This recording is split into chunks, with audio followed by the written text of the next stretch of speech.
Okay, class, let's take a look. Okay, yeah. Palms together. 南无本师释迦牟尼佛。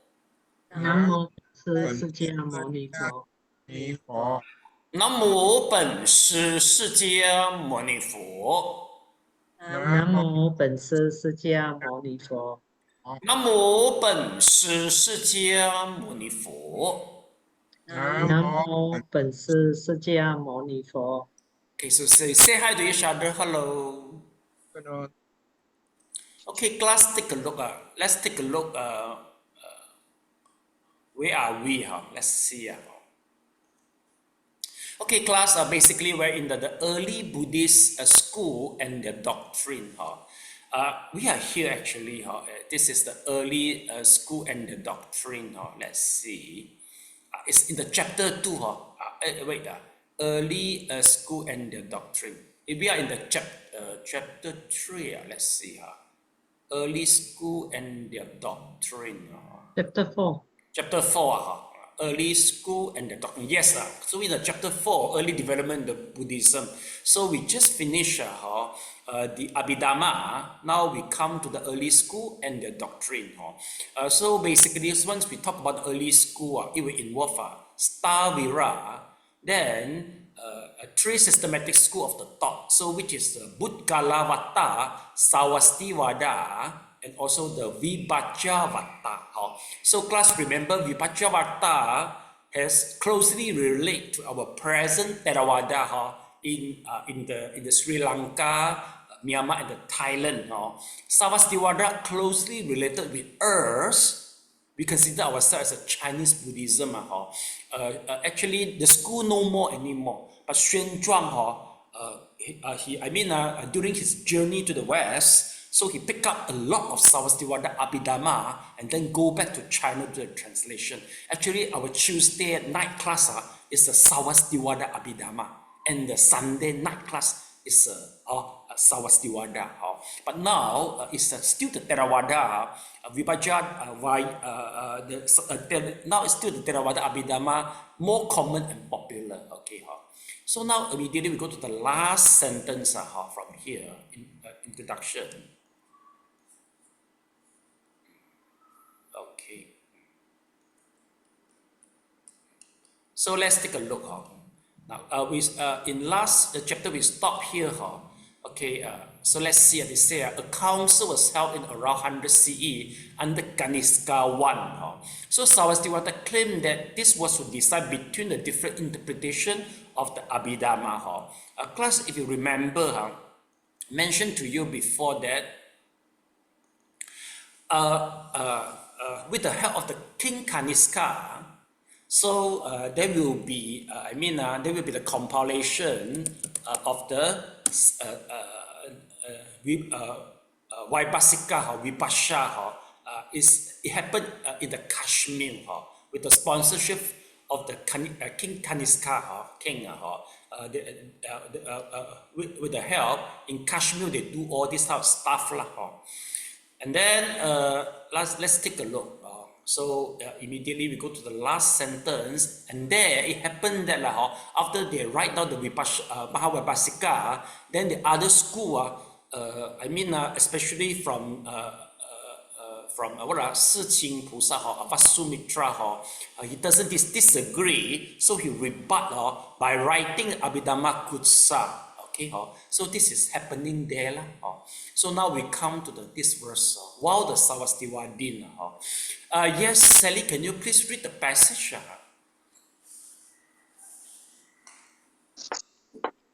While the Savastivadins were not much represented in South India, this was an area where the Vijayavadins or distinctionists were strong. Cousins comments that they were the school predominant in Ceylon and Gandhara, northwest at an early date, as well as the present, if not predominant, other parts of Central Asia, China, South India, and Southeast Asia by around 3rd century CE at the latest.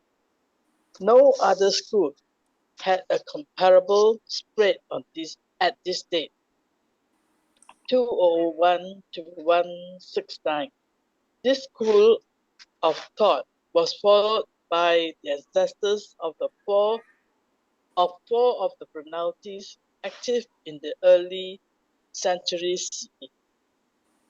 The Dharmaguptas, who came to be located mainly on the northwest of the Indian subcontinent and on the trade routes to China, and whose Vinaya is still used in China. The Kasyapis, probably in the same area. The Mahisastakas, there and in the part of mainland China, India. The Tamrapaniyas, who's from the island of Lanka, who was strongly established in Ceylon, but also active in the Andhra region, southeast, and other parts of South India. The latter were later called the Theravada, Pali for the school of the elders, by implication that the elders of the first schism. The Theravada survived South India until the 17th century, and then withdrew from space in Ceylon. All other pre-Mahayana schools of thought eventually died out in India, though certain ones were studied by some of the Mahayanists of northern and eastern Buddhism. In Japan, a small Kusha school still exists, based on the study of the Abhidharma Kosa. Okay, Celine, we can stop here first. Okay, I just want to check a little bit because I remember I read the article before. Okay, let's see. Just a little bit. Pneumonia vaccination.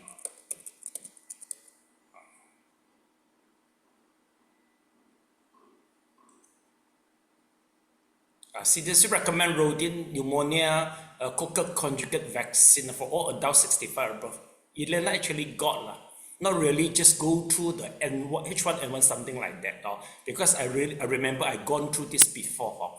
Anyway, just go to us. I think Elena, I'm not saying you are wrong, but maybe we have different sources. Okay, so anyway, for Mr. Leong, Mrs. Leong, just ask the doctor. So which one is the best for you Okay. Okay, class, let's take a look. Now we go back to the point.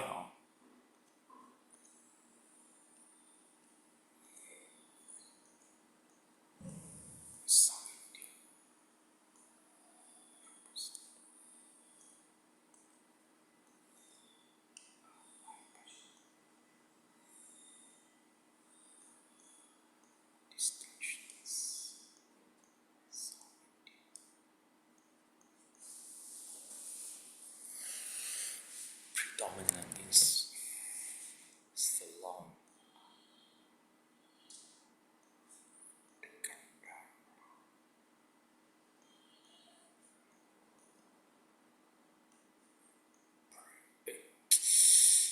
Yeah. What did I do? Okay.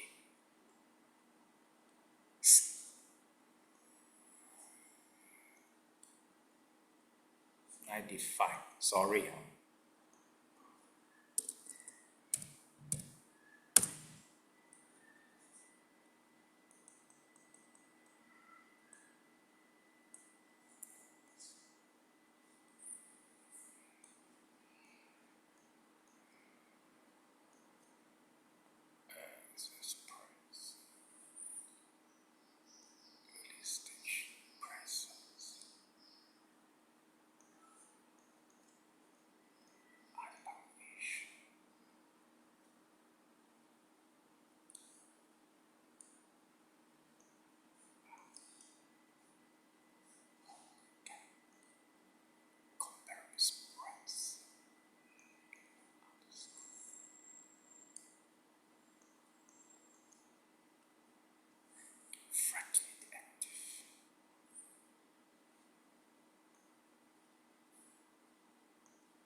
Okay, finish, Sally. Okay, yeah, let's take a look. Here, actually, the point is here, we have to understand a few school names which have been highlighted. Basically, if we draw a chart, class, we try to draw is a Vibhajyavatin. Then from Vibhajyavatin, we will branch out four. Number one is a Dhammakupta, Mahisasaka, and then the Tamra Parniyas. Okay, one more is a Kashyapya. So from here, it will branch out with the four. Well, this is quite important for us. Why? The reason is especially this Vibhajyavatin, we call it as a distinctionist. Actually, what does it mean, distinctionist? What have that distinction?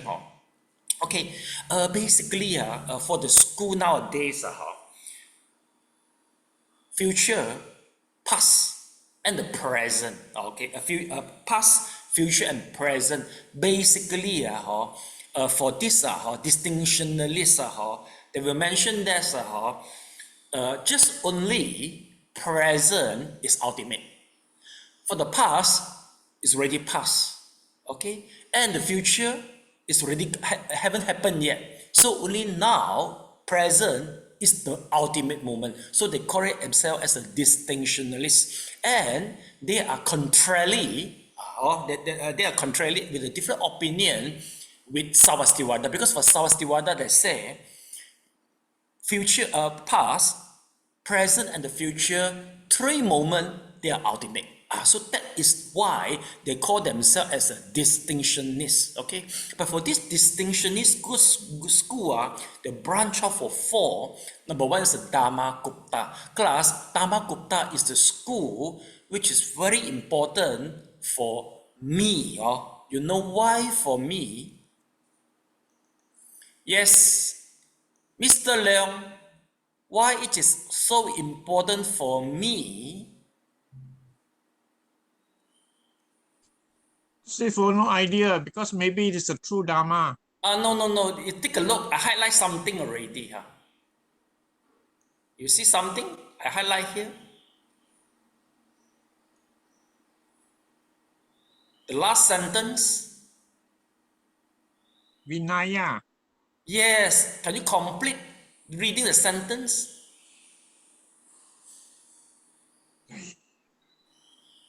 This school of thought was followed by the ancestors of four of the fraternities. No. You see, Mr. Leong, the Dhammakupta, blah, blah, blah. You see or not the last sentence? And whose Vinaya is still used in China? You see or not? Yes. Meaning to say the version of the Vinaya we are using as a Chinese monk is from the Dhammakupta. Get it? Not? It's from Dhammakupta. And nowadays, wherever Theravada monk you met, no matter from Sri Lanka, Thailand, they are under this school. Tamra Parniyas. You see or not? From the island of Lanka, island of Lanka. So they're strongly established in Ceylon. Okay. Class, if let's say the Dhammakupta and the Tamra Parniyas, they are under from one father who we call it as a distinctionist. If we compare the version of Vinaya for both, so what can you discover, Mr. Leong?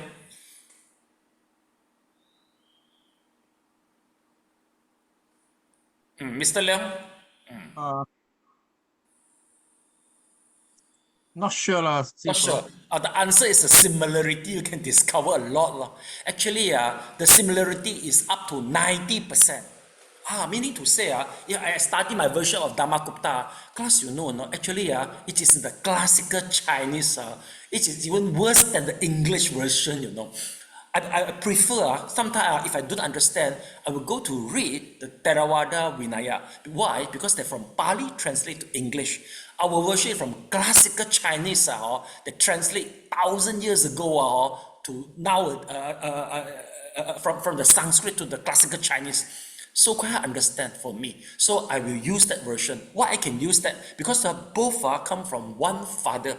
Distinction is similarity very high. Get it or not? Okay. So that's why by knowing this type of knowledge, I know where to how to read the original text, how to decipher it, because a lot of things you cannot understand what. Even classical Chinese is worse than the English version. So this is how we used it. So we as long as you know their heritage, the school, how the relationship, then you will know how to use their canonical and the Vinaya. If you cannot fully understand, then we can just check and do some comparison. You can get the sentence, you get the meaning already. So class, just remember that you may use it one day, because 你们讲你们要短期出家okay, because you all show you did not necessarily show the face, want to go to the Mahayana rather than the Theravada, then finally you have to come through with this type of text, you see. So that's why if you can hardly understand, you'll find the Theravada which is in the English version will help you a lot. Okay, this is how you can help yourself. Then they got one more school. You see, I try to highlight some Mahisasaka. Actually, this school you can't find it anymore. But why I would like to highlight it? Because according to history, Mahisasaka is a group of yoga. Who emphasize on meditation, and they were wearing the purple robe. You know. I feel quite surprised. They say actually. All we mentioned regards what? I forgot. There's one important point. This group of the bhikkhu, they've done. They have done extensive meditation and they discover something. I forgot already. But I remember they wear the purple robe. Okay, according to the study.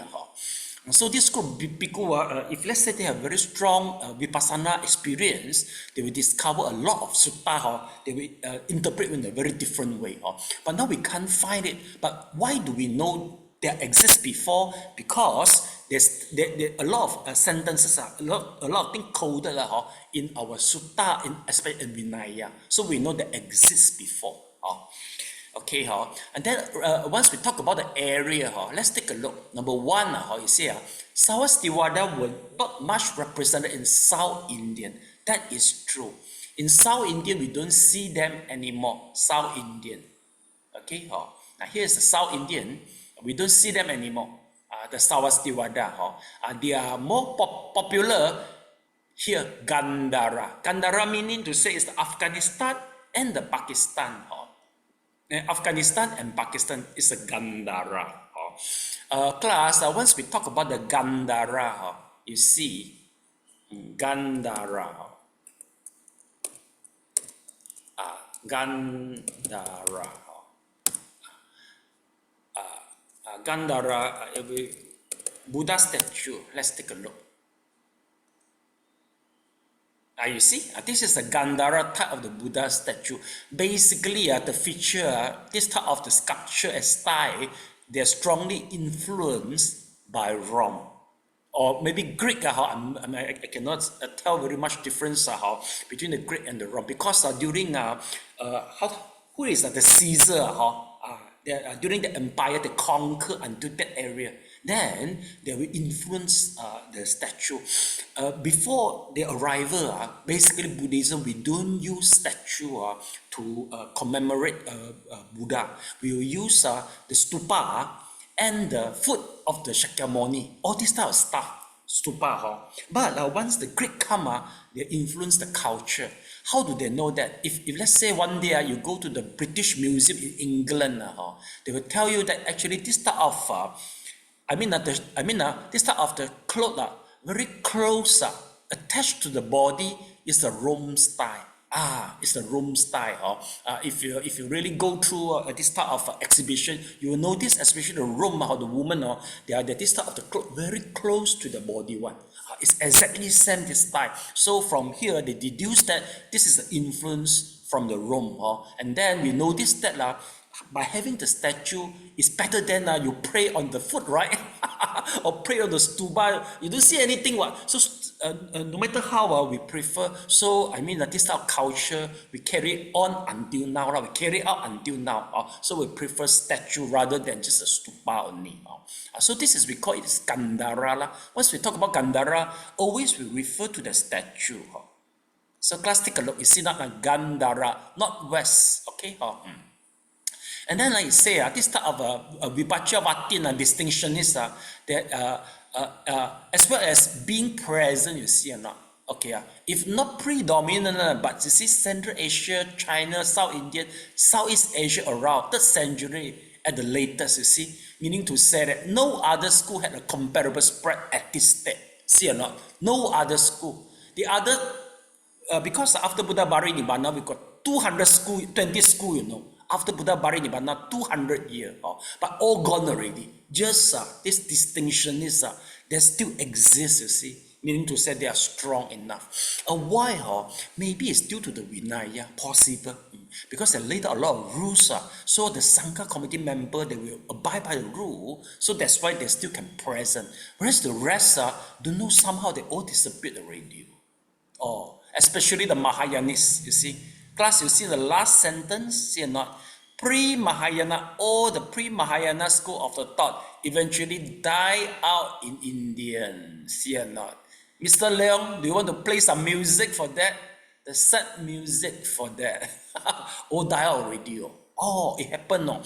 So during the 13th century, whole Buddhism gone. Indian no more already. But anyway, it flourishing in China, Tibet, and Sri Lanka, and Ceylon, it flourishing. So luckily, China people come and bring it out. Luckily, Tibetan people come and bring it out. And then earlier, it's although brought out by the king family to the Ceylon. Luckily. So finally, even died out, wiped out already by the Muslim, but they're still strong and become very strong throughout the whole world, especially in the Tang dynasty.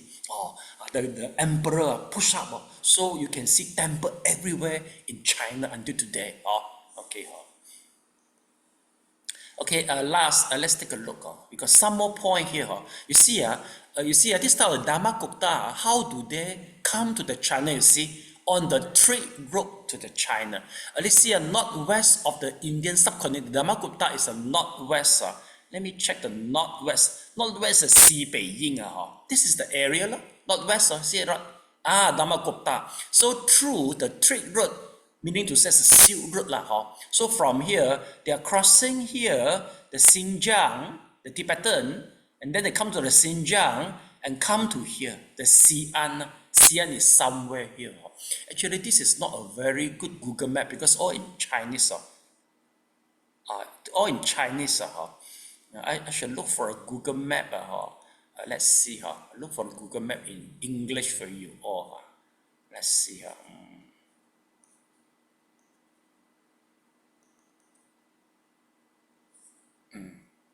Let's take a look. So this one.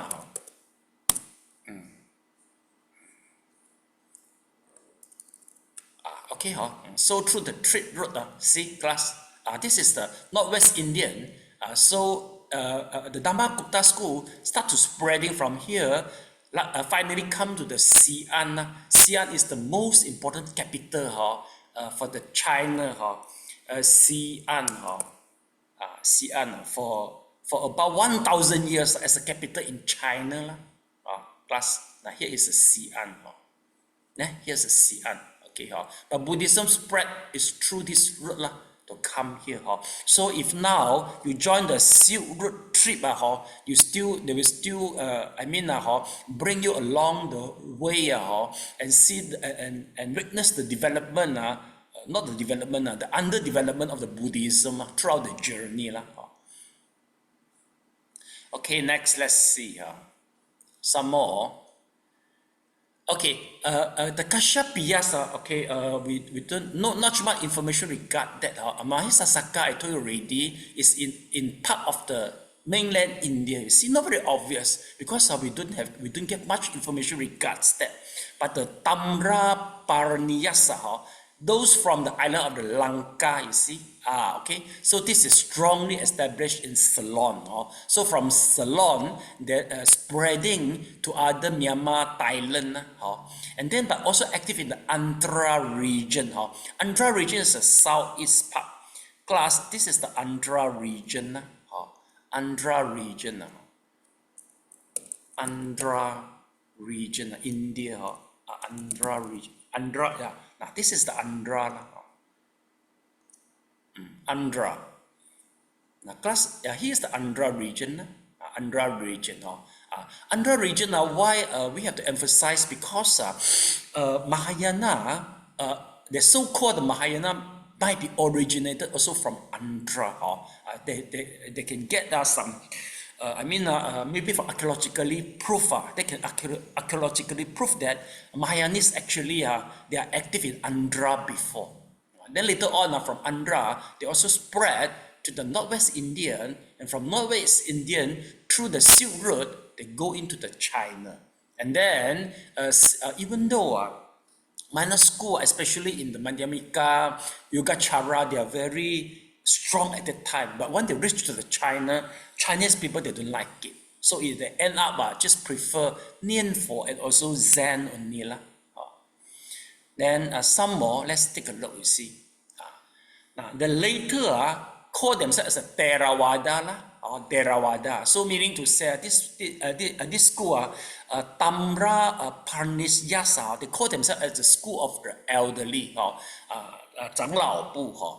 So this is the elder, the implication, the elder of the first schism, you see.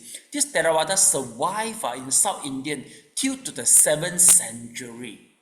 Then withdraw to its place to Ceylon, you see or not? Because after the 17th century, the whole Indian gone no more already. Actually, it's the 13th century start. You don't see it anymore. Okay. Then you say in Japan, there's still you can still find a Kushan school still exists based on study of Abhidhamma Kutsa. See or not? Actually, this scholar they really think very hard. They even can notice this type of stuff. See, Abhidhamma Kutsa is under Sarvastivada class. This school, Sarvastivadin, is under Sarvastivadin or Abhidhamma Kutsa. They still study, but I think they study just academically only.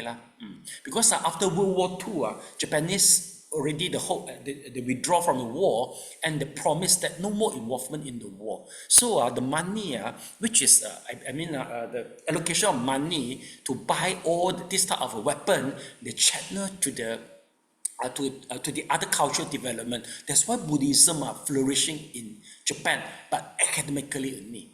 The government still refrain them over talk about the psychic this type of stuff they don't. So in Japan Buddhism, either you can find it's a very extreme academic study, or maybe just the mandate people just simple praying only. You don't see the middle part, the middle group people, they're very active in meditation like in Malaysia. You don't see that.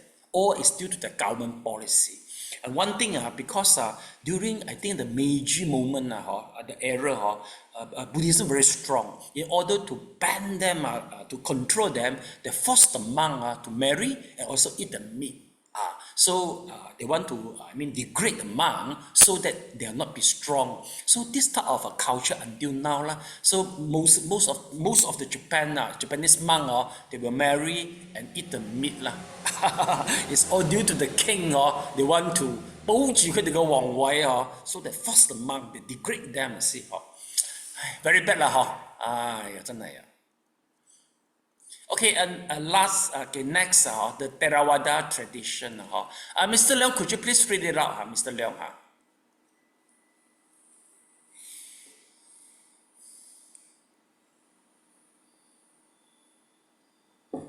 Sifu, can you ask Elena to read because I'm not feeling well. My eyesight also very blurred.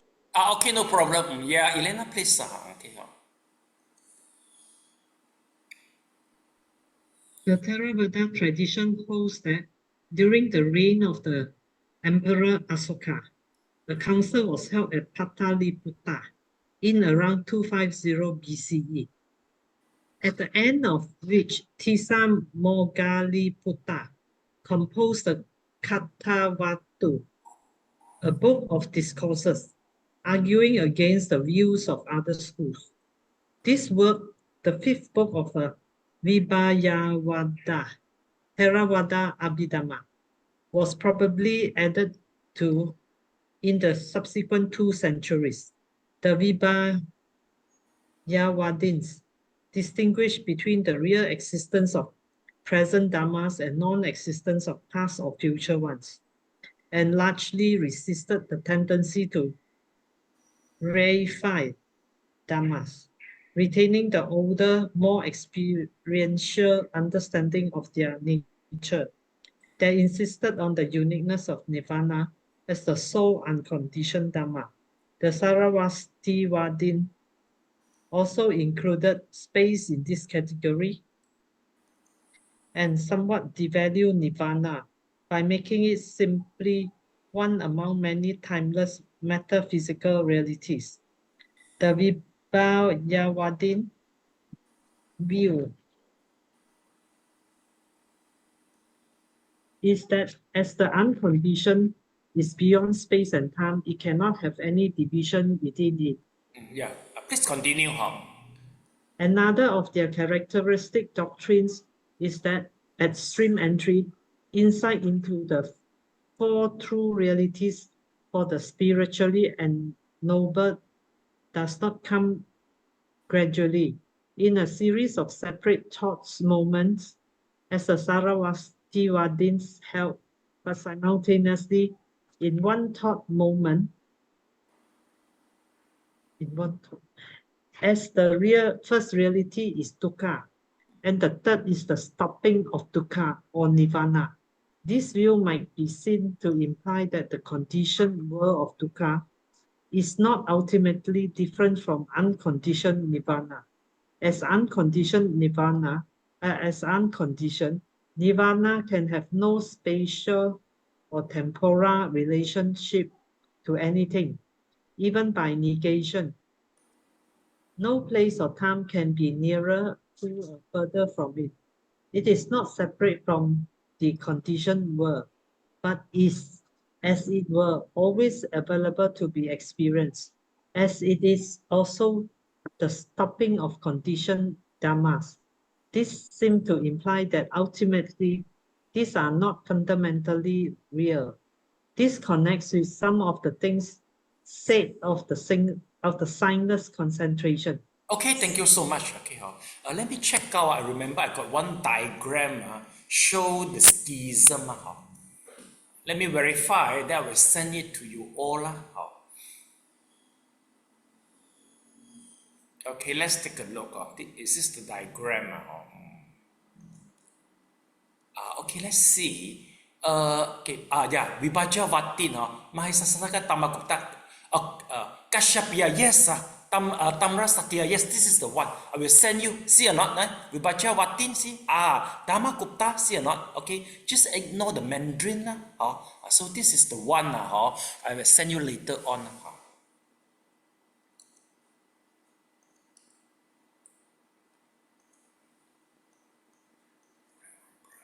Councils.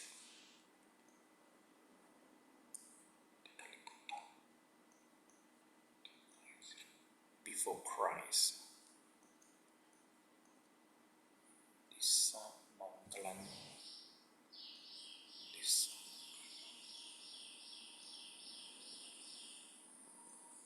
Tawatu. The view of others.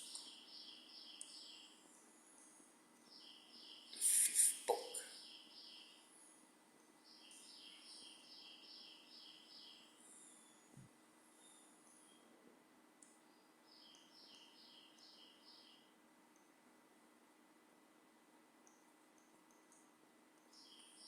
This is the tendency to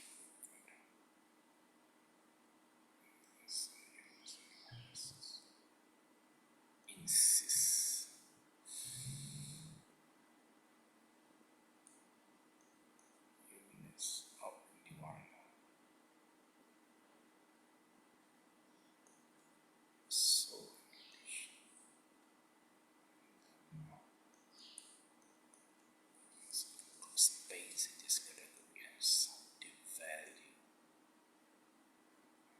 Times memories. Include the space in this category. Devalue. Oh yeah.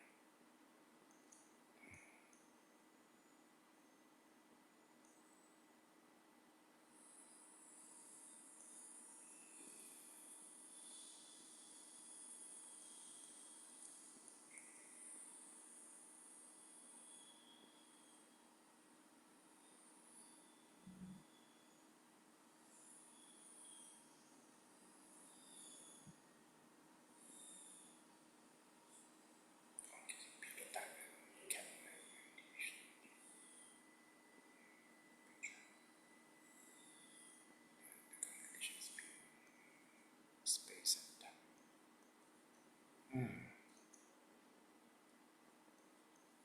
String entrance.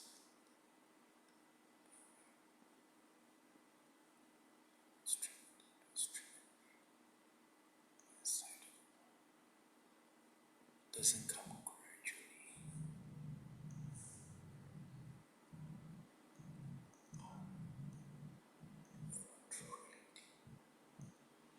Separate thought.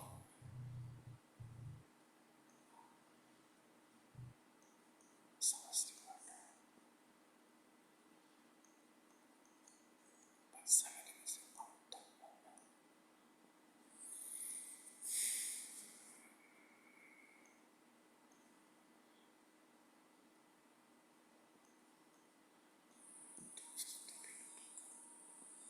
This is the stopping.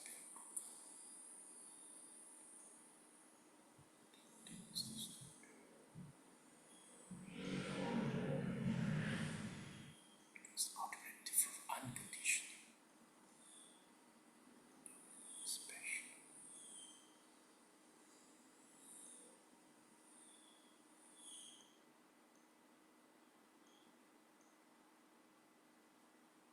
These phrases is the stopping condition.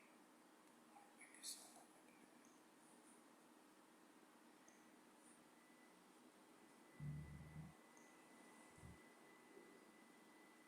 It's going to be something simple science. It's concentration. Okay?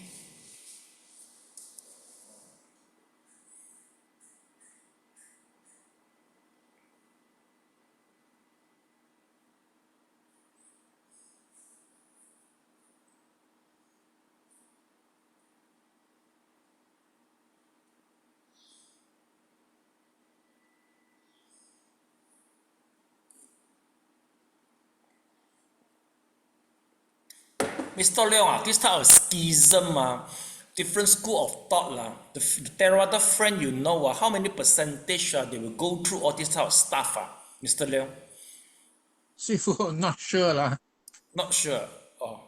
You think will be many or very little? Also not sure. Not sure many or little. Actually, many will also doubt it and have confusion about these concepts. Okay. So not sure whether they gone through all this type of history of Buddhism or not. Okay. Sally finish? Okay. So class, let's take a look. Once you ask how do we know got so many schools, you see? Okay. Class, can you try to count how many schools you are able to see here? Even though, okay, try to count how many schools we can see here.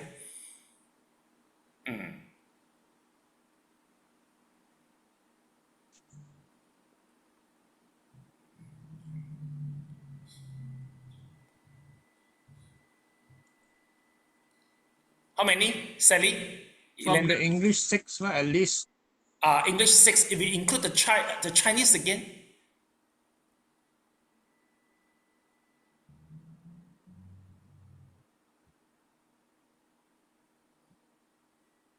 This one also we count one. 1, 2, 3, 4, 5, 6, 7, 8. Then total how many?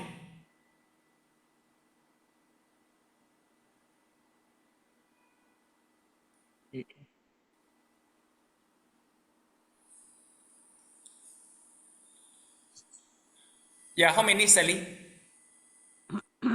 Around 15.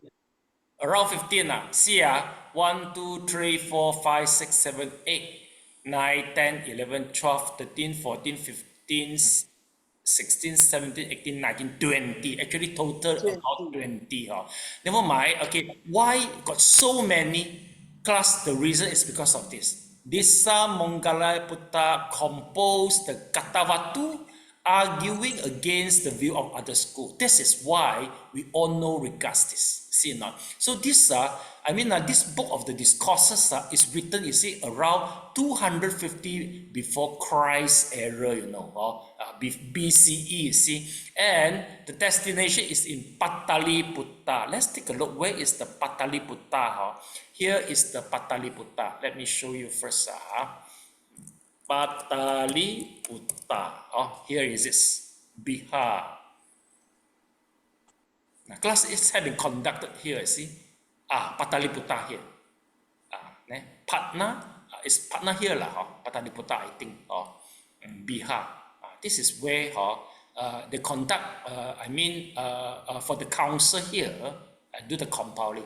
Yes, Mr. Leong. Sifu, is this Tisa Moggallana Pitta the same as Maha Moggallana? No, different. Tisa Monggaliputta is different with the Monggallana. They are different figures. Okay. Okay. Right.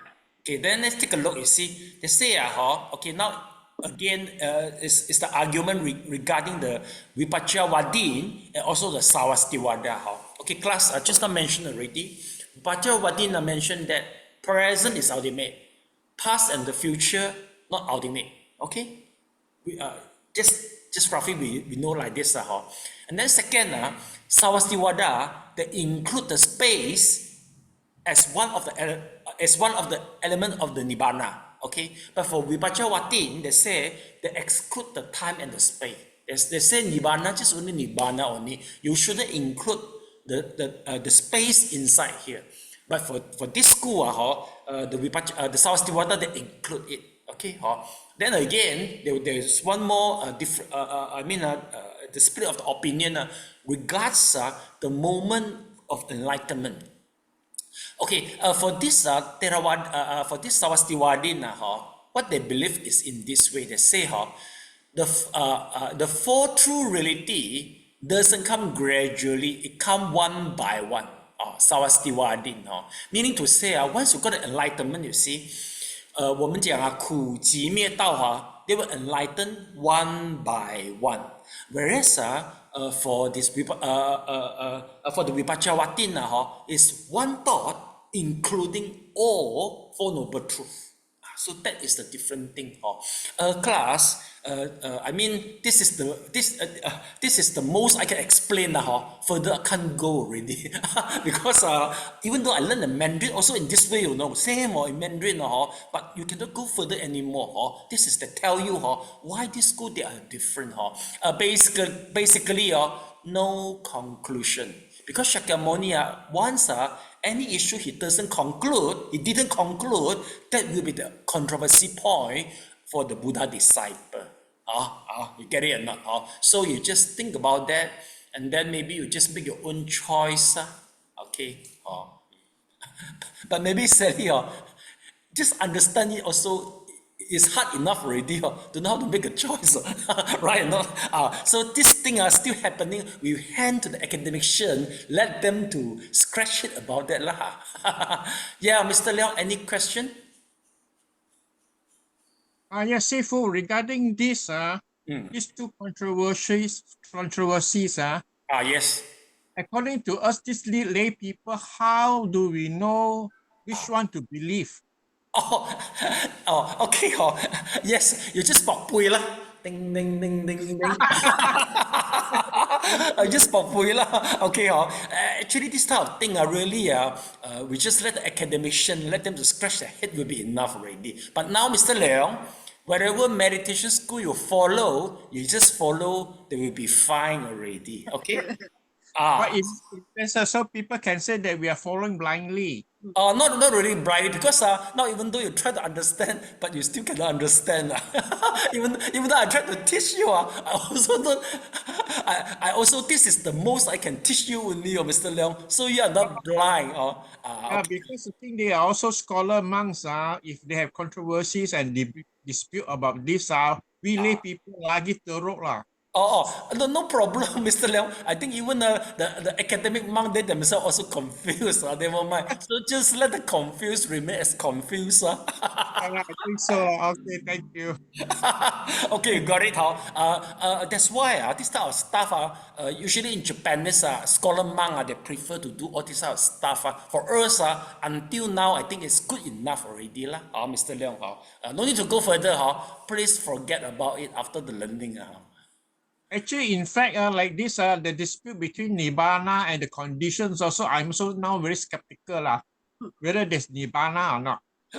Are you skeptical? No. Please, skeptical necessary only. This is unnecessary skeptical. Please, don't. Well, no, what's the skeptical? You're skeptical about the unconditioned Nibbana, you mean? Yeah, that's right. Okay, Mr. Leong, okay, what aspect are you skeptic? What are you skeptic for? Should I know? Because the thing is, if the scholar monks have this type of disputes, then how do we lay followers follow which is the correct path and correct understanding, which is the right view? Oh, I see, I see. Well, basically, once there's a controversy issue, if you can understand, you can make a choice for yourself. Of course, the moment you make a choice must be based on the Dharma you learn and understand. But if let's say you want to, even though you cannot comprehensive the controversy issue, so just set it aside, Mr. Leong. Just set it aside. That is fine already. Okay. Thank you. Okay. Okay. Okay, let's continue. You say this is the about a few the issue we had been discussed here. You see, as the first reality is the dukkha, the third is the stopping of the dukkha, nibbana. Nirvana can have no special or temporal relationship to anything. Yes, this is basically is because they are unconditioned for a nirvana. And then as it is also the stopping of conditioned dharma, this seems to imply that ultimately these are not fundamentally real. Let me check first. The stopping of yes, okay. You see, I say as it is also the stopping of conditioned dharma, meaning to say that the conditioned dharma is they are not fundamentally real. Just the nibbana itself is the real only okay. Then next paragraph. Yes. Sally, can you please read the passage? An important idea. An important idea in this period was that of the three gateways to liberation: the signless, the aim-free, and the empty. Emptiness. These are referred to in the Abhidhamma Kosa Bhasa and in the Pati Sambhidhamanga, and early the Vajradin systematizing text contained in the Pali canon.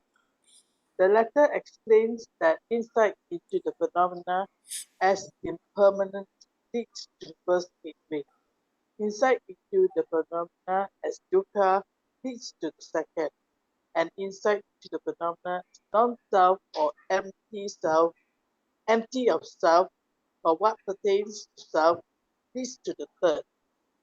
These three liberations know nirvana under three aspects: as the signless, as it is devoid of signs indicative of anything flexible; it is the profound realm, which is beyond all particular limited conditioned phenomena, which are all subject to constant change. In the signless liberation, constructed phenomena are as seen as limited and circumscribed by their epidermal nature. The aim free, as it lies beyond goal directedness concerning conditioned phenomena which are all dukkha, so that there is profound letting go. The empty as is an open spaciousness beyond concepts, be known in this aspect as deep insight, everything as non-self, which is utterly free of all setting on of phenomena as self, I, mine, or permanent. Nirvana is void of any ground of notions of I. This can only arise from grasping the khandhas and is empty of attachment, hatred, and delusion. Okay, yeah, you can stop here. We digest here first.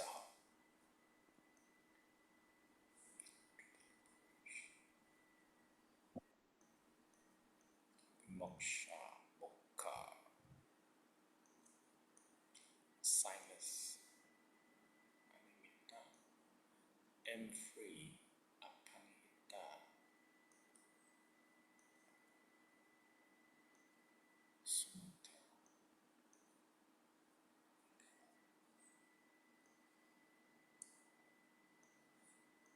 kusabasha,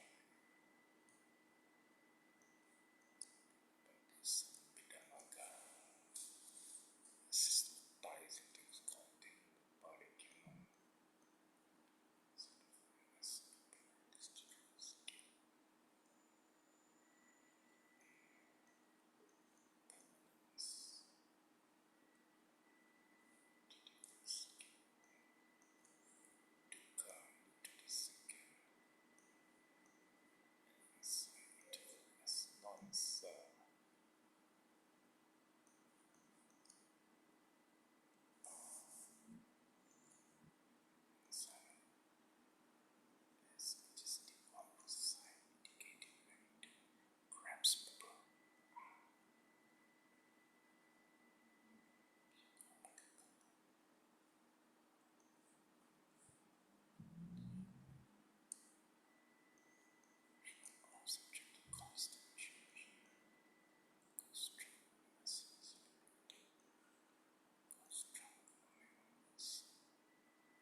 spacious beyond concept.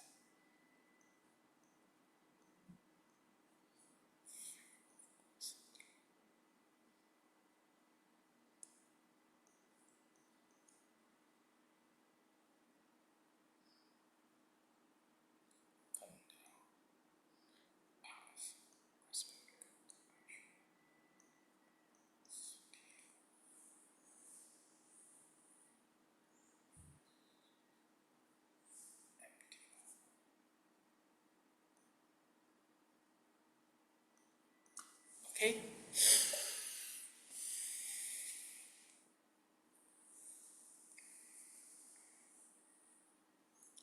Yeah, Mr. Long, you got a question or you finish highlight? I have a question. What's the difference between Abhidhamma Kosa and Abhidhamma Kosa Basham. Basha? Yes. Okay, yeah, we'll answer to you later on. Okay.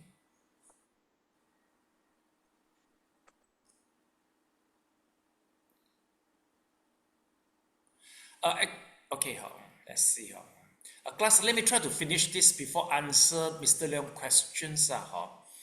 Okay, now we got one important gateways to the liberations, vimokkha mukha, silence animitta, and the aim-free apanihita.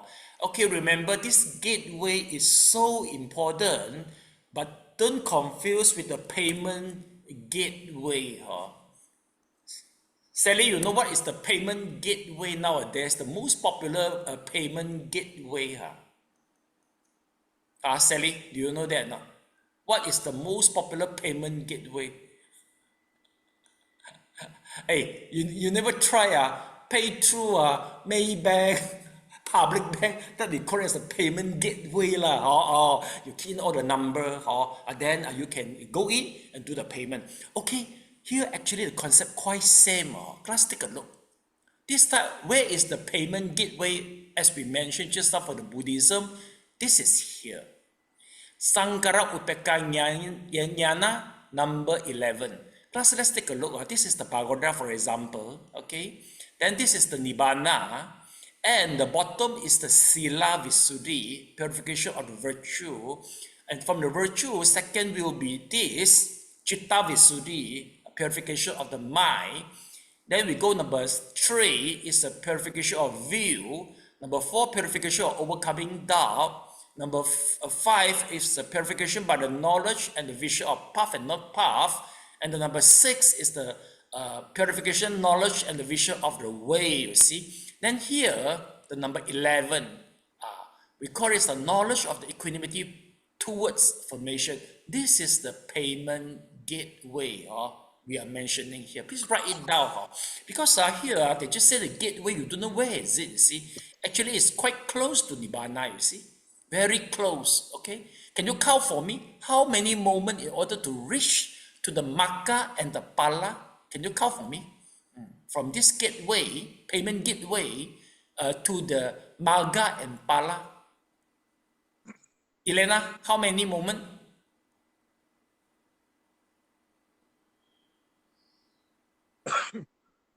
4. 1.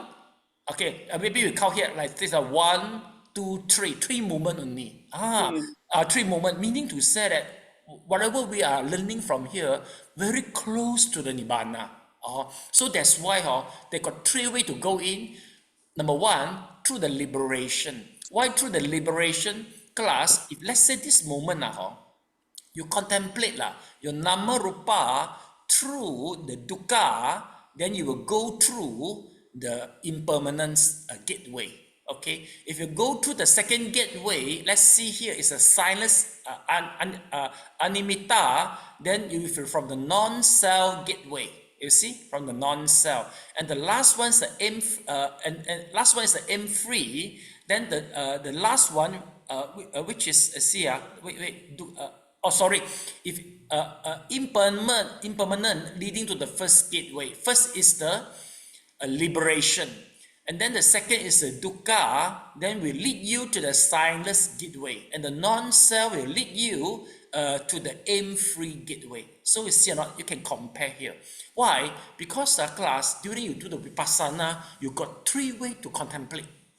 For example, if you observe the namarupa, one is arise and disappeared, then the first gateway you will go in. Then second, the dukkha. Dukkha meaning to say is keep on changing. If you watch it, the impermanence, you go into the second gateway. And then the non-self, if you always watch the namarupa with the non-self, which is uncontrollable features, then it will lead you to the third gateway to go into the nibbana. So meaning to say that, why we got 3? Because of 3 different characteristics. Either you're based on faith or you're based on wisdom, and one more I forget already, is because we got 3 types of different character. They were based on the 3 different angles to go in, and they got 3 consequences, but they are all is the same. You go to the nibbana. Okay, class, do you get it? Okay, I think later on maybe they will tell you which one of the character they emphasize on which one of the gateway So you see, you can link here. Okay, so from here we link to the diagram there. Now we go to the definition. Abhikota Gutsa Pashyam.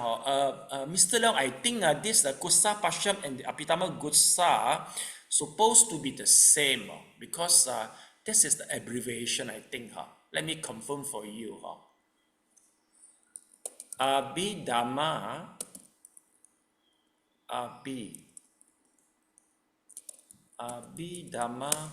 Gotsa Bashyam.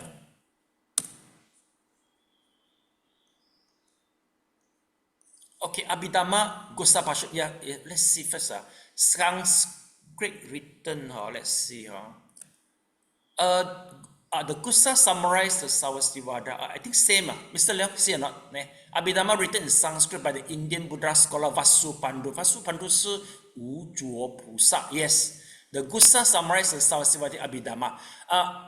Mr. Leong, Abhidhamma Gussa and Abhidhamma Gussa Bhashya is the same thing.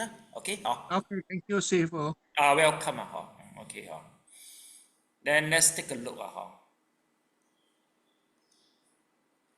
Then here, you see why we call it as a signless, because it's beyond all particular limited condition phenomena. So we call signless. They don't have any sign. For example, you see, we say beyond all condition phenomena and limit. Class, basically, if everything is conditioned, we call it as a concept. Remember, I will always use an example. In order to destroy the concept of the name of a celly, I just segregate all part of the body of the celly, then the name of the celly will gone, no more. Okay, but after, even though I segregate, even though celly, no more, we don't see celly anymore, but I still see different organ, skin, and the tissue. But again, I try to analyze again to the atom and molecule, so we don't see the different organ anymore, right? Then in order to want to let you see any atom anymore, we go further again. So this is we call beyond all the sign lah. Okay. So usually the sign closely relate to we call it as a concept. Okay. Then the aim free. It says the beyond goal directness. Then that's all, not much thing to talk about. And the empty is the open spaciousness beyond the concept. Class, empty doesn't mean nothing. Empty actually means, it is by condition. That is the meaning of the emptiness in Buddhism. So don't confuse empty with nothing, but empty actually mean by condition. You see, by knowing the empty, he said, you will free from the self, I, my, and permanent. Basically, this type of self, I, my is very common in the Buddhism, especially in Nikaya, because most of our defilement, because we have a misconception that the existence of the self. Once we got self, we will have something belongs to us. You see, once we got something belongs to us, we were frightening when we lose it. And if we don't get it, we're angry. So all the defilement is basically come from the misconception of the self. So in order to get rid of all the defilement, we begin with the get rid of the misillusion of self. So that's why this type of emptiness is very helpful. But this is the skill of the vipassana. Okay. After telling all this, are you interested to learning this type of stuff or not? To do the vipassana? Are you interested or not? You got to go to, I think in English, you can easily get this type of method. But more in Theravada, but not Mahayana school to learn this. Sally, are you interested to learn after knowing all this type of stuff? Sally? On the mic. You haven't on the mic yet. I'm a bit confused now. Confused in the sense of what? What is the difference between all the three? All the three. What's the difference now? Because we have been learning one. All the time is emptiness. Emptiness is a different one, isn't it?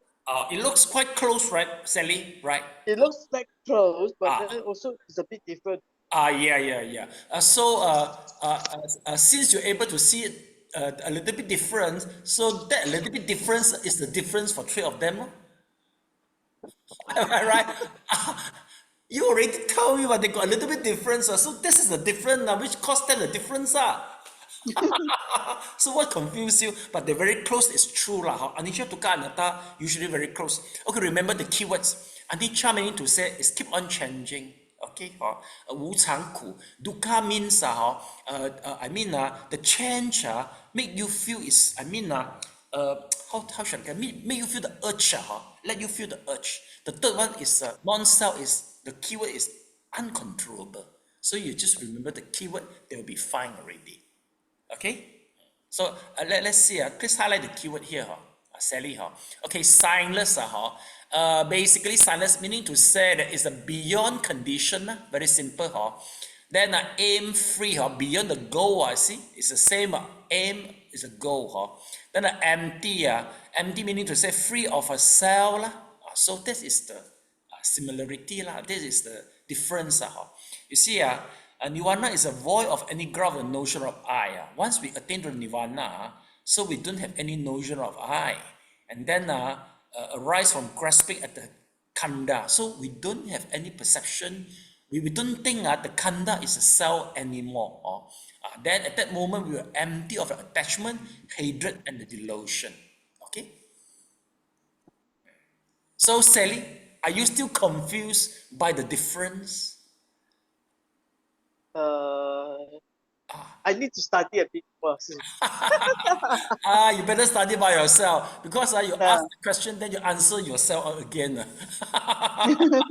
Ridiculous. Okay, Okay, let me check. Mr. Leong gone already. Okay, never mind. We try to finish this. The discussion. Yes, please continue. Whose turn to read? I think Elena, right? Please, the discussion. The discussion of various ways in which something can be empty, an empty thing, Sunnan, at parties.ii 111.177-83 shows that anything's lacking something is being empty of it, whether it is phenomenal, lack of self or permanence, or renunciation, lack of sensual desire. But nirvana, the supreme empty thing, is that which lacks conditioned states of craving. If X is seen as empty of Y, then the term sunna as an adjective refers to X quality of lacking Y. And as a noun can refer to X itself as the thing that lacks Y.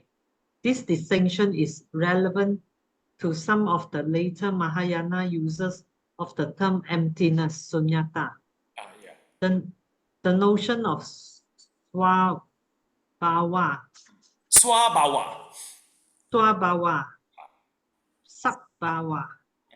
does occur in the Vibhajavada, Theravada as well as the Sarasvativada tradition, but in a different sense than there, as simple own nature rather than as also an implied own existence. The Athasalalini, the commentary on the first book of the Abhidhamma, explains Dhammas thus. They are Dhammas because they uphold their own nature. They are Dhammas because they are upheld by conditions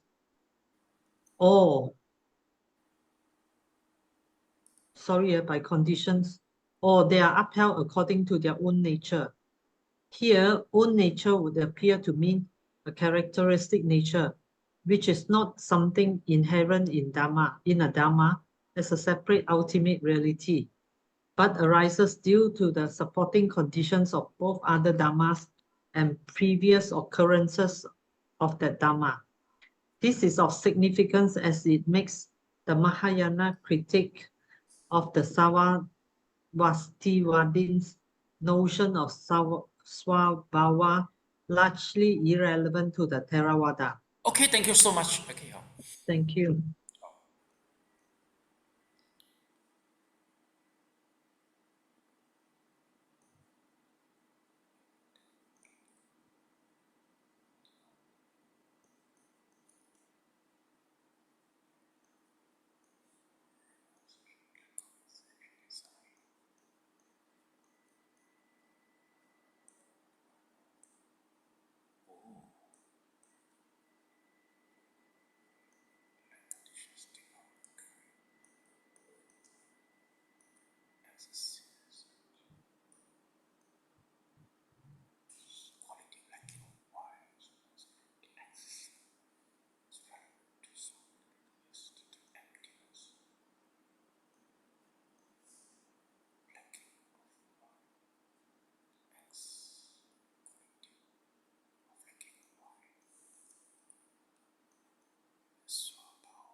Sorry, Sifu. Yes. I think something is wrong because I cannot see the screen at all.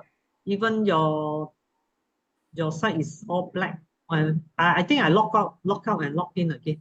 Yeah, please. Yes. Okay.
Thumb up, please, once you finish. Okay.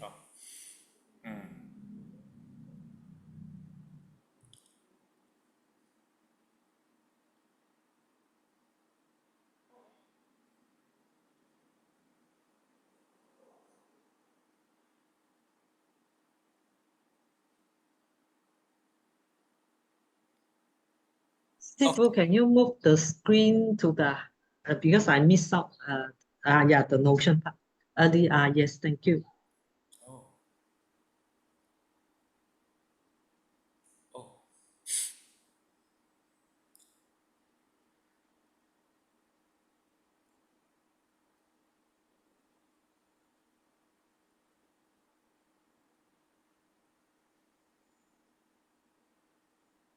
Okay.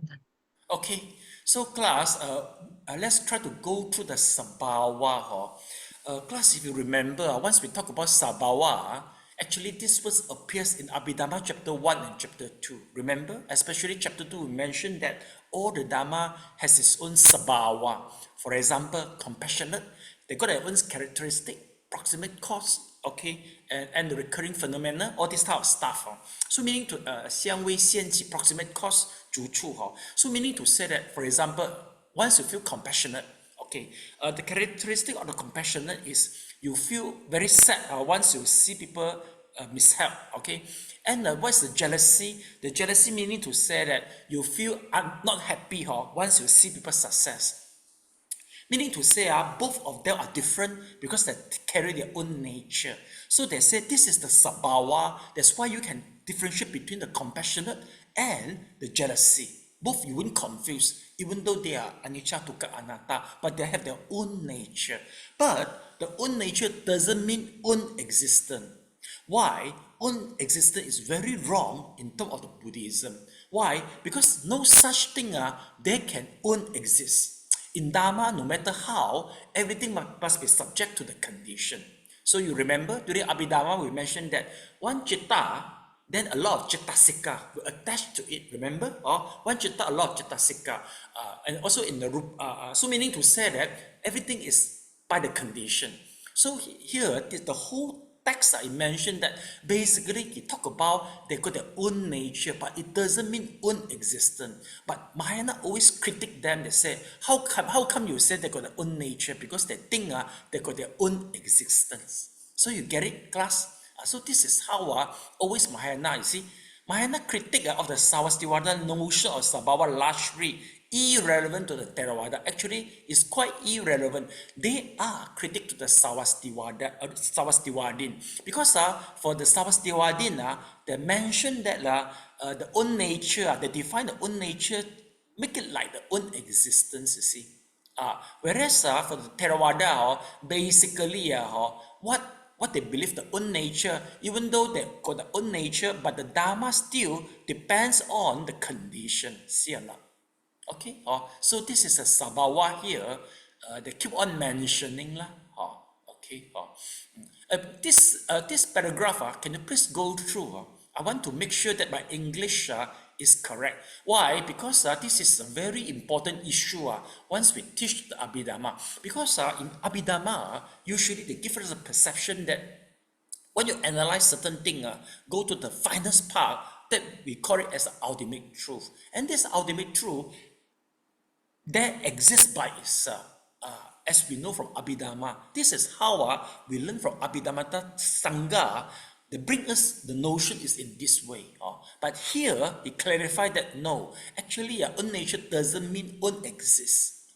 So that is a different thing. But I don't know whether my English, I want to make sure whether my English is not wrong or not. Okay, and you know, are you clear with my question, Elena Seri? Yeah, you can. I think you can understand my English, but just to know what I mentioned, the Dharma, right?